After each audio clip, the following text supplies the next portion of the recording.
Hey everybody, welcome or welcome back to my channel. Y'all, today we're going to be all over the place in every gardening space because today is catch-up day. I have a couple of hours that I can devote to being outside. And y'all, as you can see, the sun behind me is shining. It is beautiful. We have literally had 15 days of rain. And so there are many gardening projects that have been a little bit done here, a little bit done there. So in this video, we're gonna just attempt to do a lot of things and to just check some stuff off of the list. If you are new here, we are in Tennessee in Zone 7B, and like many areas, especially in this area in the South, we have had constant rain every single day for the last 15 days. And we're not talking about a sprinkler. We're talking about showers upon showers upon showers. So yesterday was the first time the sun was actually out all day long for 24 hours in 15 days. And so, as you know, I've been talking about, we've been doing stuff here and there, but it's been a challenge just to have any type of momentum to get things done in the garden. But we press on. We press on. So if you are new here, I'm glad that you're stopping by. Please let me know that you're new by saying hello. Let me know what city, state, or country you're coming in from so I can say hello back to you. I hope that your gardens are doing well, but y'all, let's just dive on in. I'm starting out here in the back. Let me just go ahead and give a disclaimer right now that, of course, with all of the rain, the garden is exploding as well as the grass. And so hopefully my husband's going to get this part cut today. But again, we're doing the best that we can. But one of the things that I want to do is that we're going to transplant my lime tree. So let's kind of go over to the area in the back of the house where we have some of our fruit trees. And let's get our lime tree transplanted. Y'all, I literally feel like I'm trudging through the forest. There's so much grass out here. So we're gonna put the lime tree in here. This is one of the big nursery pots that I bought back in the fall to house the fruit trees in the greenhouse that we did not get a chance to get in the ground. They have been great. They're huge. They came in a pack of 10, and I will have them for years to come. So here is my lime tree. You can see she looks great, but she came in this container, and I want to up pot her into this container. This is from Fast Growing Trees, my #1 preferred place to buy all things fruit trees. Let me get some more soil, and then we're gonna pack her in and then get her watered. It feels good to be outside.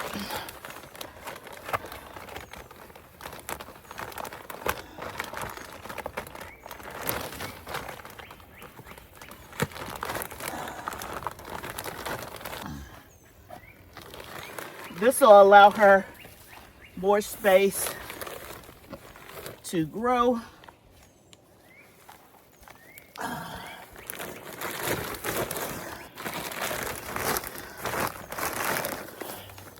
So we got her planted. Like I said, she's looking good. I just got her, I think maybe like in February. So she's only 3 or 4 months I've had her. No flowers yet. This is our Owari mandarin tree. We have quite a bit of new growth, looking good. This is our avocado tree here. I have a couple of brown spots there. It's my first time taking care of an avocado, so we'll see, but I do have some new growth. And then this is our lemon tree, and you can see that we already have some lemons. This looks good as well. There's one.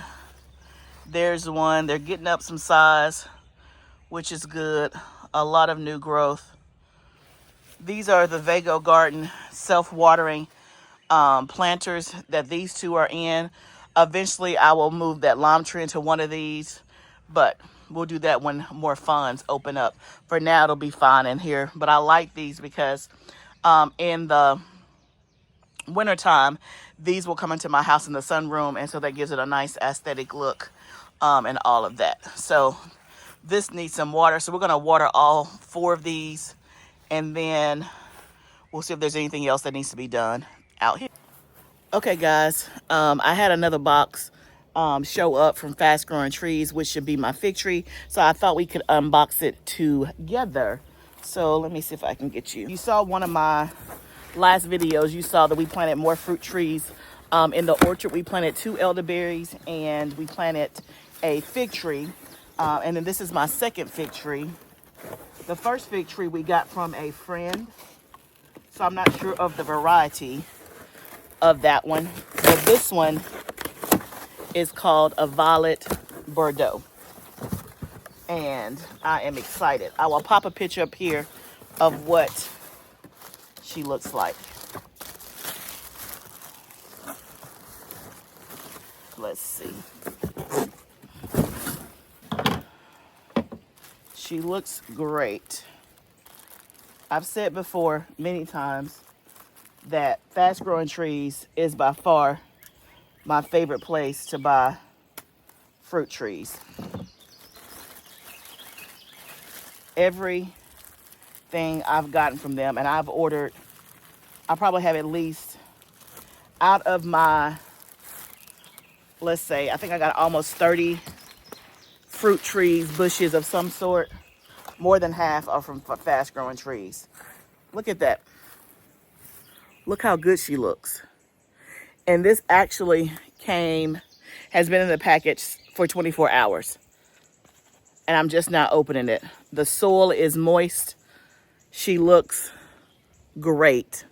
100%. So this has more leaves on it than the one we actually put in the ground. If you guys saw that video, if not, I'll pop it up here.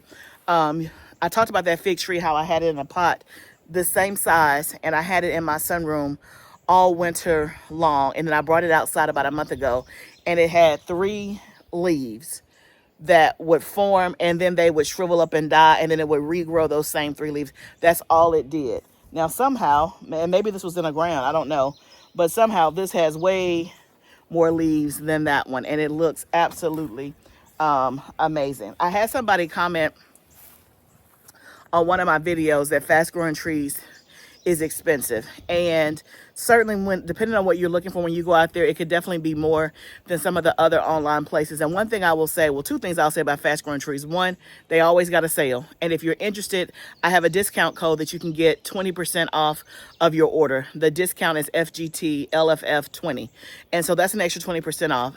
And so they always have a sale. And so sometimes you may just have to, wait till what you want is on sale. But 2, the quality. Now, I understand that everybody has a different budget and all that, but if you can afford it, I always say go for the better quality, because it's going to help you out in the long run. Like, for example, you guys know I bought some of my stuff from Stark Bros. I'm done with Stark Bros. I'm never going to do that again. Out of the things I have, they look okay, but one of them died, never had a leaf on it. And I think that Stark Bros does have a warranty where you, after a year, you can get up to a year, you can get a return or a refund on your stuff. But you got to take pictures and all that. And again, the stalk is just, it's just bare. Like, there's no leaves on it. There's no nothing on it. And so, yeah, I could go through the trouble of trying to upload pictures and stuff and get a refund. But it's just the point of the matter, right? And then the other stuff that I've gotten from there just looks okay. It doesn't look nearly as good as the stuff I've gotten from Fast Growing Trees. And because I bought from 4 different retailers when it came to fruit trees, I've been able to see the difference. So you sometimes, if not all the times, you get what you pay for, okay? So that's my little plug for Fast Growing Trees. And again, I was buying from them before I was an affiliate. I am now an affiliate, and so I definitely stand behind the product. So this is our fig tree. This will go out in the orchard. We won't do that probably on this video because my hubby is tied up. He's trying to fix his weed eater so he can cut the grass. But we got that done, or unopened, and that looks good. So what we're going to do now is I have some plants that I want to get in the ground, a couple of plants. These are some leftover purple hull peas that we did from seed. They look good. I don't want to throw them away. I did use them in the outside garden. If you guys know, I direct sowed the seeds and they barely germinated. And so then I used some newer seeds and just started the seeds myself and then planted them out, and they're doing great. So what I've learned is I think I'm just going to start my seeds ahead of time instead of trying to direct sow the purple hull seeds. I think that's what I'm going to do. These look absolutely amazing.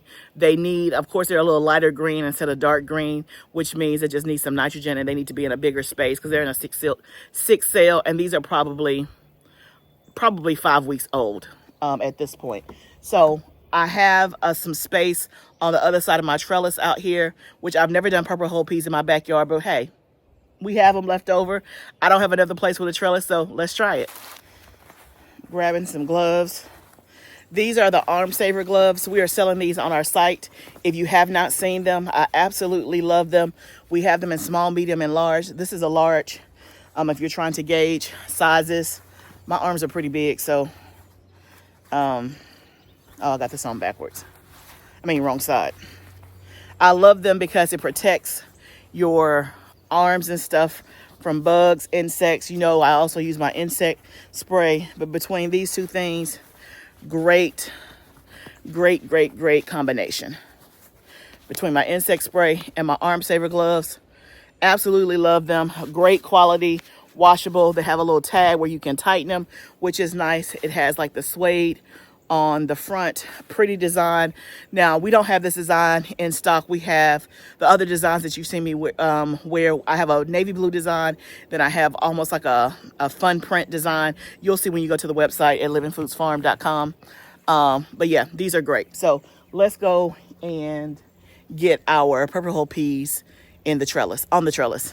It's gonna go on the other side of that trellis. Now for me to kind of get over here is the question, because I still have other stuff in this bed, like my garlic. These are cucumbers. Let me see if I can get them to catch the trellis there. I have 3 cucumber plants that's gonna grow on one side, and then we'll try the purple hull peas behind it on the other side. Because this garlic is in the way, it's hard for me to get it from the other side. But we're gonna try the best that we can to get them in here. So this trellis is a new trellis to me. It's a diamond panel trellis, and I love it because it's extremely sturdy.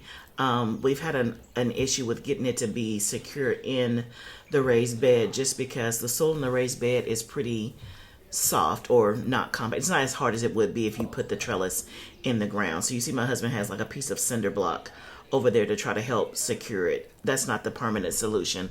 That's just the temporary solution. But anyway, I had already planted cucumbers, and you can see that they're growing nicely on this side of the trellis facing closest to me.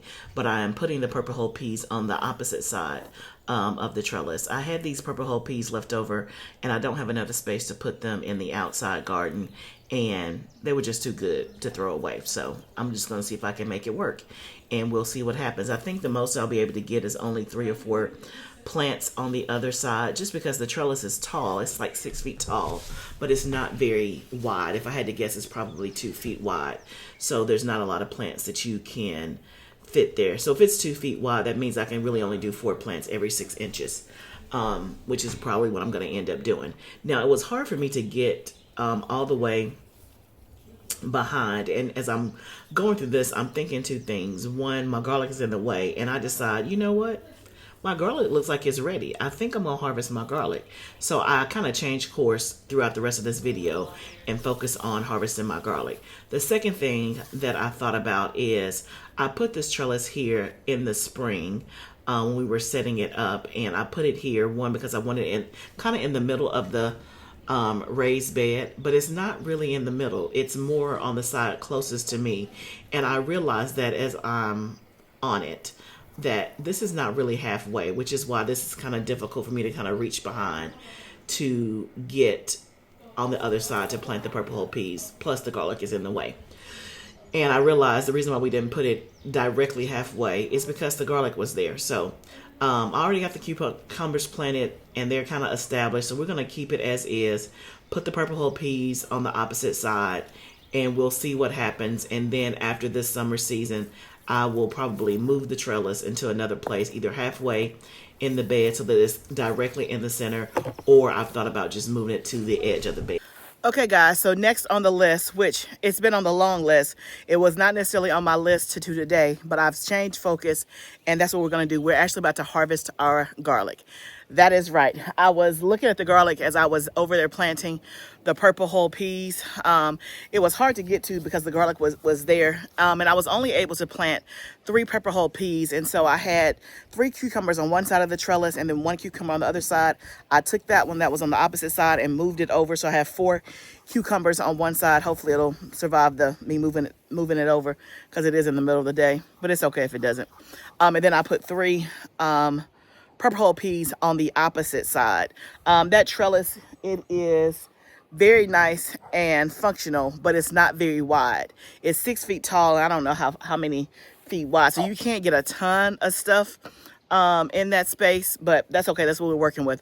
But I decided, I was looking at my garlic, and in my mind, I was going to harvest my onions first this week and then my garlic in the next couple of weeks. But as I'm looking at my garlic is actually ready.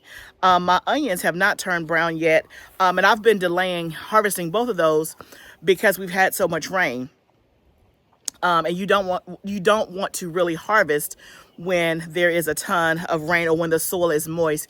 And then also, of course, it can rot and all that good stuff. So I usually try to do it when it is dry. But I pulled a garlic. Let me show you what I pulled. And y'all, it's huge. It is huge. So first, before I show you what I already pulled, let me walk you through, in case you're new, how do you know when it's time to harvest your garlic? I'm going to tell you when I planted, what kind I planted, and the telltale signs for me to know that my garlic is ready to harvest, and that's why we're going to do it on this video. Okay, so I planted 2.5 beds of garlic.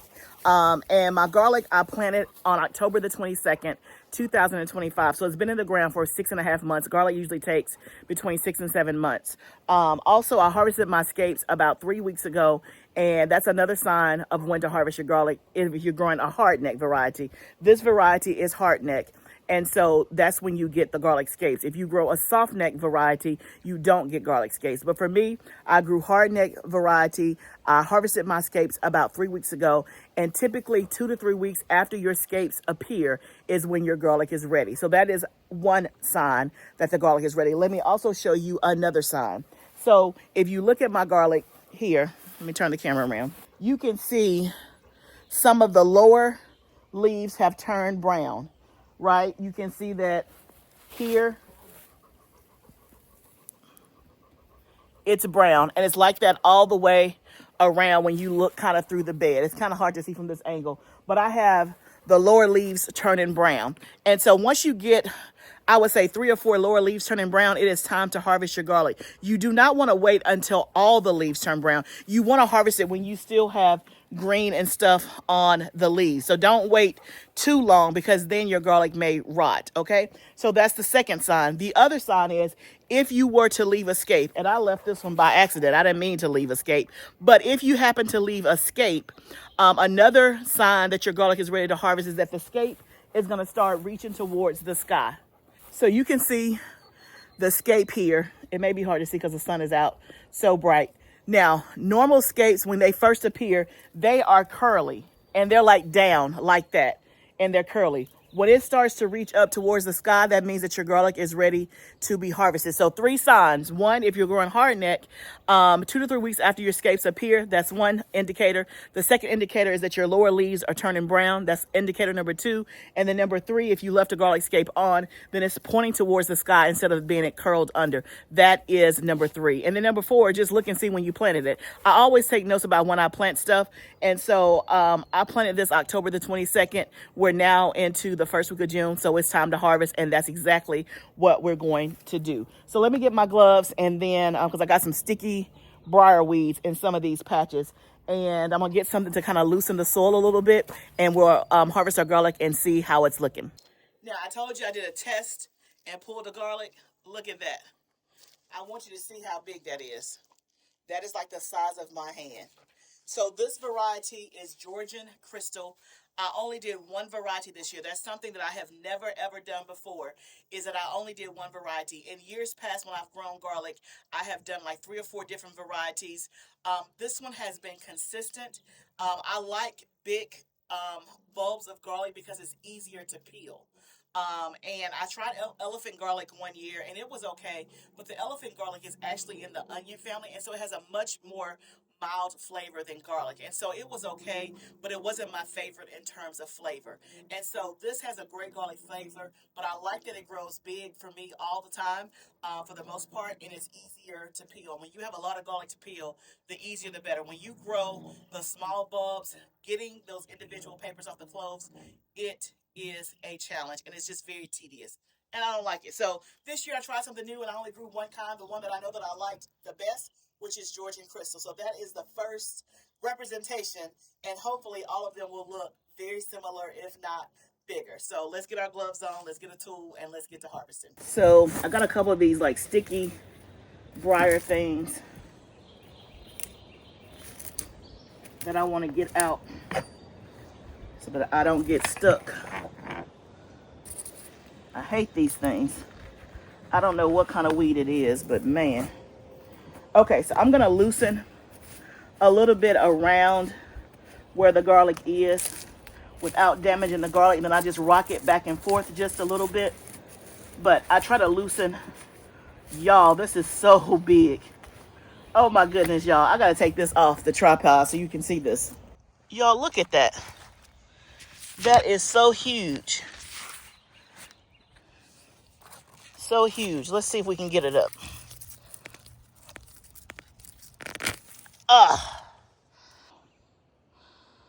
Look at that. Now, look again.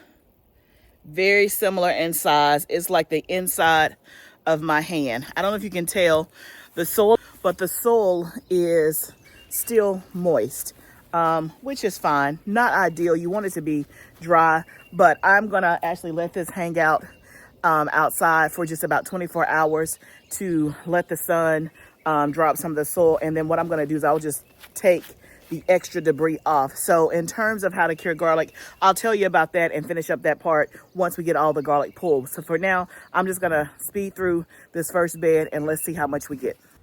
It felt good to be back outside on a beautiful day with the sunshine and no potential of rain. That was just very nice. I didn't feel like I was rushed. And this particular project, I kind of did throughout the day, meaning I did a little bit, then I would go back in the house and I would come back out. My husband was also cutting the grass in between. So by the end of the video, you'll see that the grass is cut probably. And so I kind of just took my time for the day. I didn't feel the best on this day, but I still wanted to be outside and get some sun because I really hadn't been in the garden much this week just because with all of the rain and all of that stuff. So that felt good.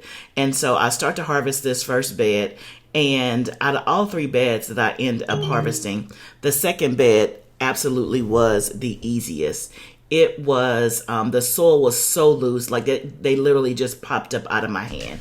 This bed that I'm in right now, it took a little bit. It wasn't hard at all, but the last bed that I did, the soil was very, very compacted. I mean, I almost think I pulled something in my back. I was pulling so hard. But that just goes to show you, again, the looser your soil, the better. And I remember, and that the bed that had the compacted soil, that was one of the beds that I had sweet potatoes in last summer/fall, and it was extremely compacted. I added in compost, obviously, before I added in the garlic and amended the bed, but that just tells me I need to add in some extra compost in that bed.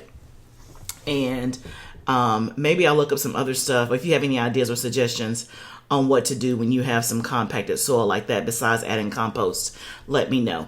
But as I start working on this first bed, I started to think about, hey, do I really like the fact that I only did one variety? And I can tell you, yes, I do.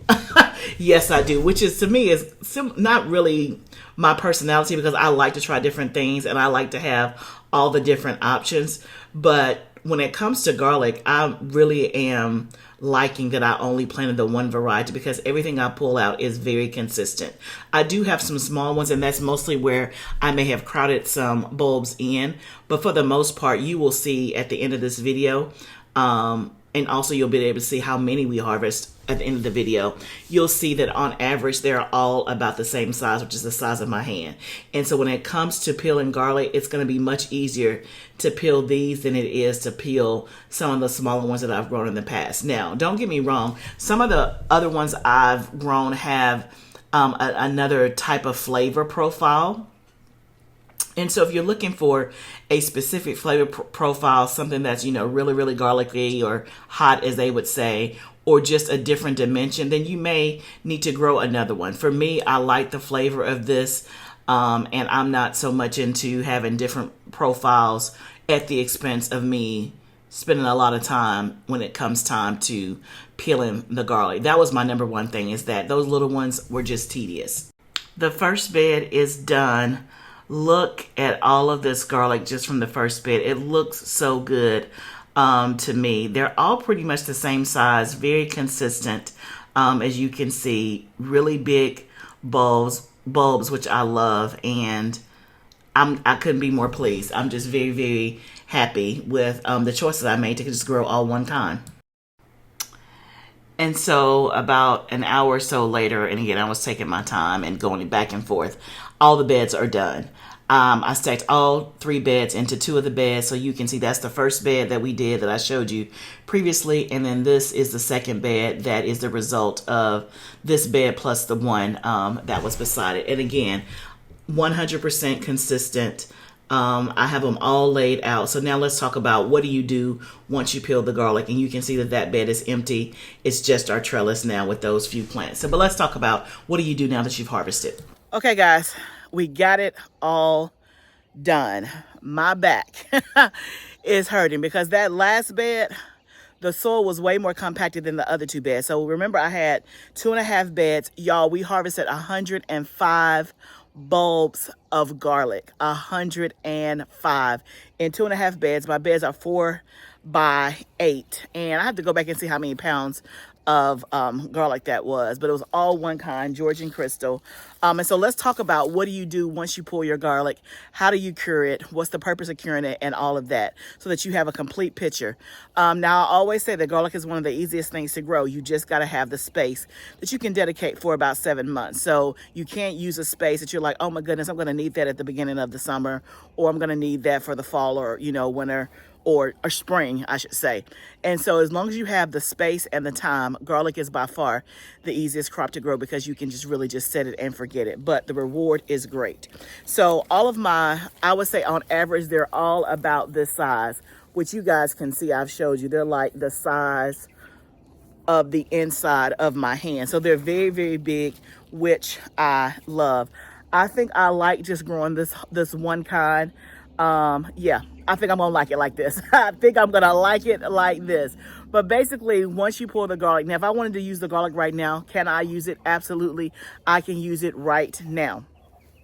But I'm gonna cure mine so that I can have it for long-term storage. Now, for me, 105 bulbs of garlic is not enough to get me through the year. It usually gets me till about February. And then I have to usually supplement and buy garlic from the store, and not just go to my local Sam's and get, I think it's a 3-pound bag. They have the garlic cloves already peeled, which is nice. And I just use that. So could I grow a year's worth of garlic? I could. I would just have to devote more beds. But 3 beds is kind of like my max right now of garlic. As I get more beds, I may decide to do more. But I mean, I'm able to at least make it, let's just say, about 6 months or 8 months usually with the garlic, which for right now, that's fine. I'm not complaining at all. So if I wanted to use some garlic right now in a dish, I absolutely could. But in order to cure it, what I'm going to do is what I've already done is I brushed off just like the excess dirt. You can see that one it's not clean, but it doesn't have like gunk stuck on it. Same thing like this one. This one right here is one that I just pulled last, and you can see it still has some of the dirt right there. And so I'm just gonna I'll wait till I put my gloves back on. I'm just gonna like dust it off and get the extra debris off. I'm not going to water it. I'm not gonna wet it. I'm not gonna spray it, right? I'm just gonna take off the excess dirt as much as I can with my hand. Now, because the soil was moist, you can see that it's a little bit, when I say clammy, like it's still moist. But if I were to let this just dry for the next 24 hours in the sun, then it would become more like dirt and it would just brush off very, very easily. Okay. So depending on when you harvest your garlic, if your soil is still kind of moist, you're going to get it to where it looks like this is kind of dark and it doesn't kind of go off as smooth with your hand. But if your soil is dry, then it should just like brush off no problem. So you want to keep your garlic in a cool, ventilated place for about 2 to 3 weeks. And what you're looking for is that you want all of this to kind of turn brown.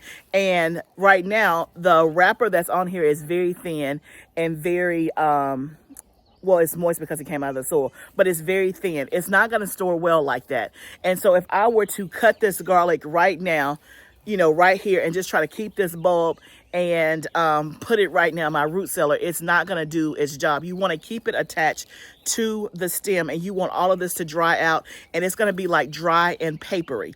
It usually takes about 2 to 3 weeks. Now, I have cured mine in my garage, and I've also cured mine in my root cellar. It really just kind of depends on what I'm closest to and what has the available space.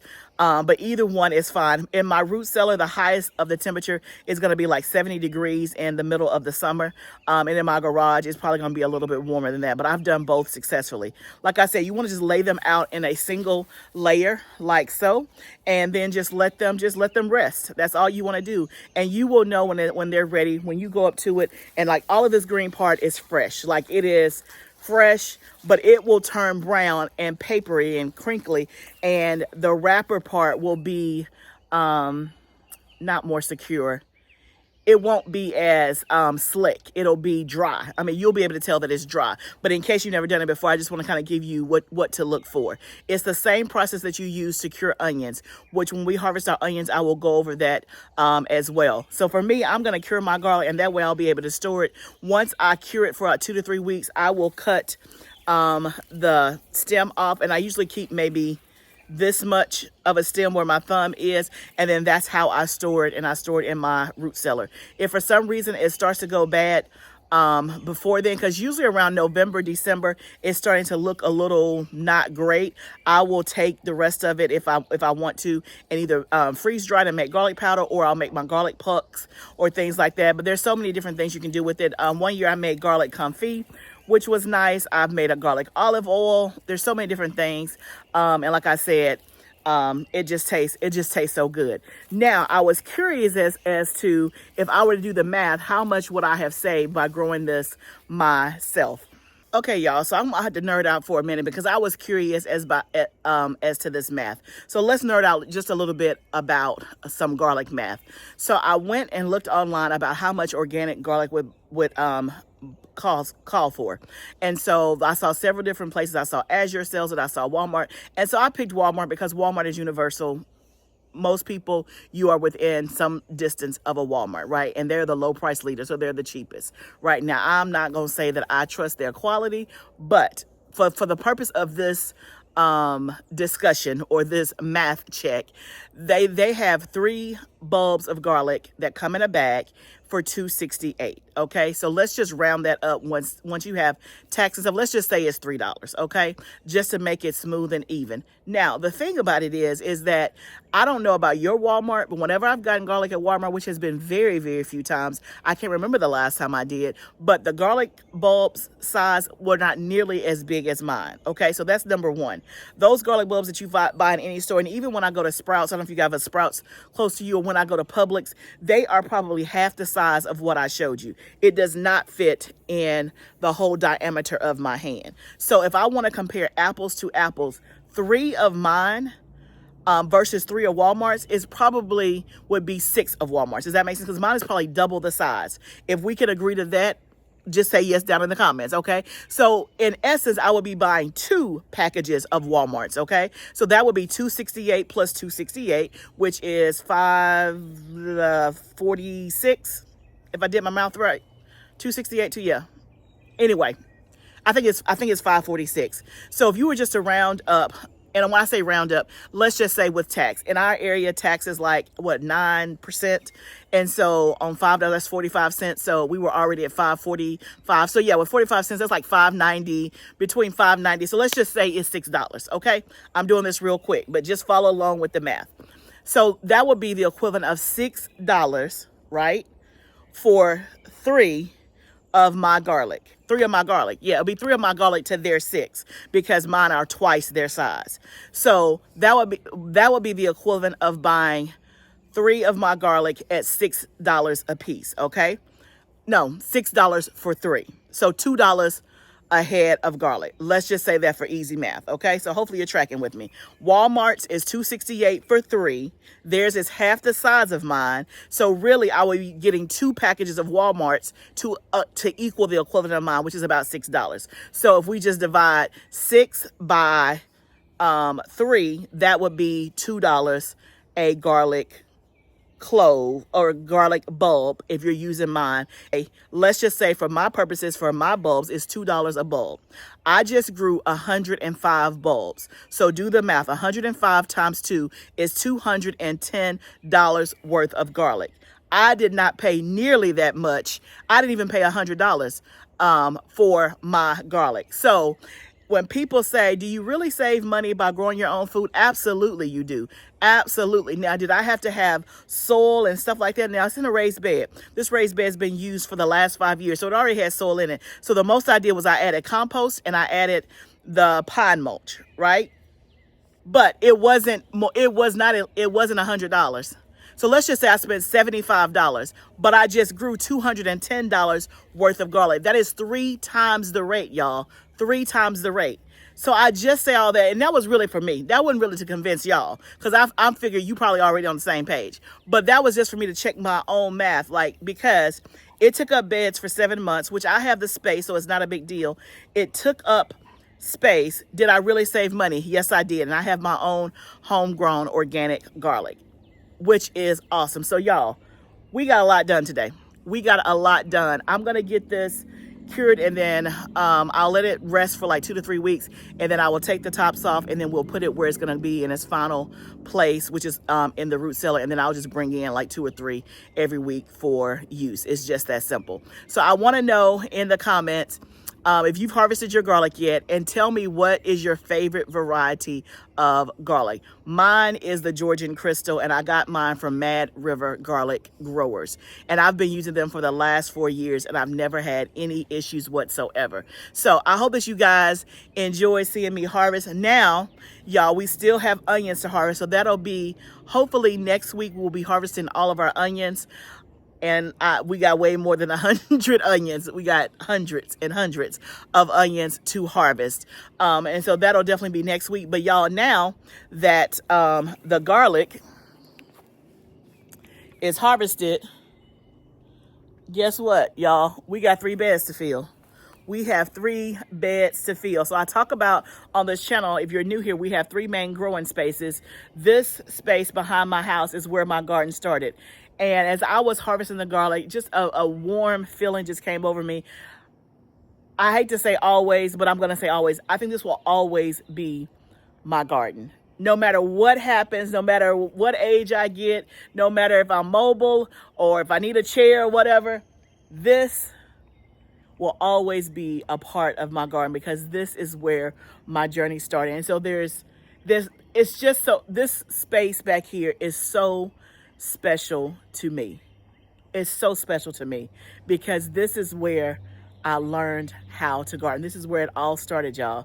So yes, I have a huge hot tunnel. Yes, I have a fruit orchard. Yes, I have a huge in-ground garden. But y'all, it started with these 4 raised beds, and then we added a 5th one. We have 5 now, but it didn't start with that. It started with literally, y'all, these 4 raised beds right there. That is where my garden started, literally 6 years ago in April 2020. I'm so grateful. I am so grateful. So what I was saying is I got to fill these beds.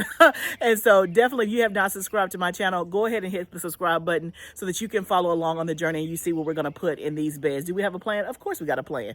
Just follow along so that you can see what the plan is. Remember, y'all, this is all a journey. If you have never grown garlic before, I want you to put it on your list to grow this fall if you have a space that you can do it. Garlic is grown in the fall and you harvest it in the summer. So if you got a space that you can use for about 6 or 7 months, then I want you to put it on your list for this fall to grow garlic, and I will walk through it with you every step of the way. Remember, this is a journey, but I'm glad that we're doing it together. I'll see you next time, friend.